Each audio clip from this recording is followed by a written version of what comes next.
যতই না তারা কষ্ট পেতে থাকে।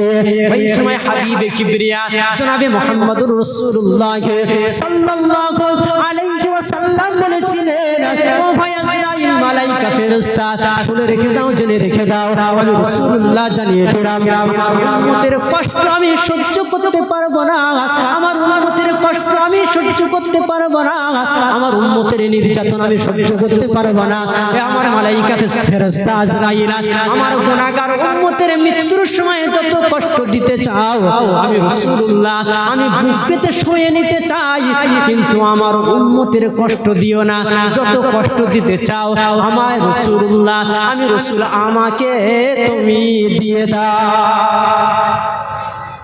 তাহলে রাসূল সাল্লাল্লাহু আলাইহি ওয়াসাল্লাম মৃত্যুর সময় তিনি উম্মতের ফিকিরে আছেন।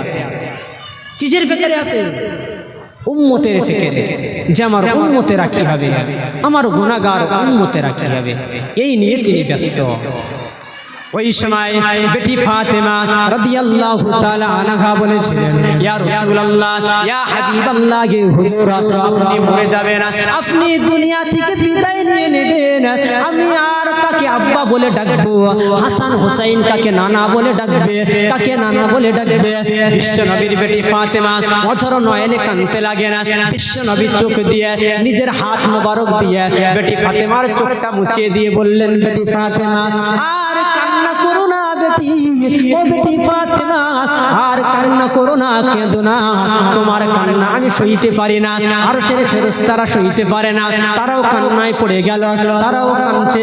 ওই সময় বেটি ফাতেমা রাদিয়াল্লাহু তাআলা আনহা বলেছিলেন, ইয়া রাসূলুল্লাহ, ইয়া হাবিবাল্লাহ, হুজুর, আপনি চলে যাবেন, আপনি আমাদের থেকে বিদায় নেবেন, আমাদেরকে ইতিম বানিয়ে চলে যাবে, কিন্তু কিয়ামতের ময়দানে যেদিন আপনি থাকবেন, কিয়ামতের ময়দানে মাহশারে লক্ষ লক্ষ মানুষ থাকবে, কোটি কোটি মানুষ থাকবে, আমি ওই সময় আপনাকে কোথায় খুঁজে পাবো বলুন?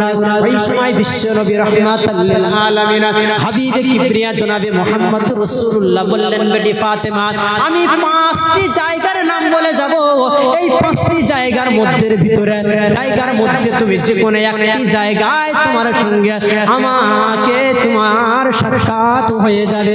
ওই সময় বেটি ফাতেমা বলেছিলেন, ইয়া রাসূলুল্লাহ, হুজুর চলে এসেছেন, সম্পর্কের মধ্যে 5টা বলে দেই।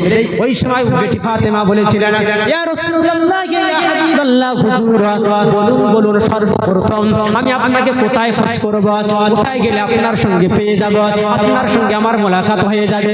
ওই সময় রাসূলুল্লাহ বলেছিলেন, বেটি ফাতেমা শুনে রেখে দাও, জেনে রেখে দাও, সর্বপ্রথম তুমি আমাকে কোথায় খোঁজ করবে বলে দে, ওই লাওয়ে মাহমুদে মাকামে মাহমুদের কাছে তুমি আমাকে খোঁজ করবে, সেখানে আমি আমার গুনাহগার উম্মতের জন্য সিজদায় পড়ে গিয়ে রব্বি হাবলি উম্মতি, রব্বি হাবলি উম্মতি বলে কাঁদতে থাকবো।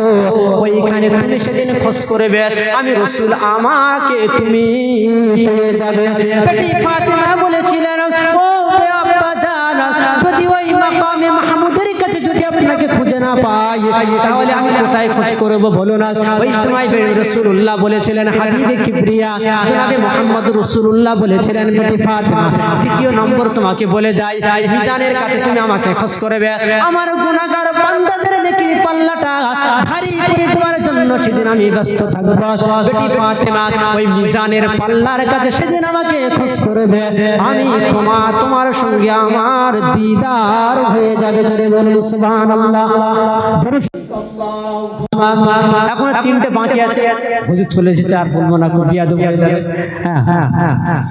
যদি ভাষাগত দিক দিয়ে যদি ভুল ভ্রান্তি হয়ে থাকে, আমি আপনাদের এই সন্তান, গ্রামেরই ছেলে, এখন উঠে চলে গিয়েছি বলে এখন বাইরে। যাই হোক, যদি ভুল ভ্রান্তি করে থাকি আপনারা সকলে ক্ষমা করে দেবেন আর আমার জন্য দোয়া করবেন। দরুদ শরীফ। আল্লাহুম্মা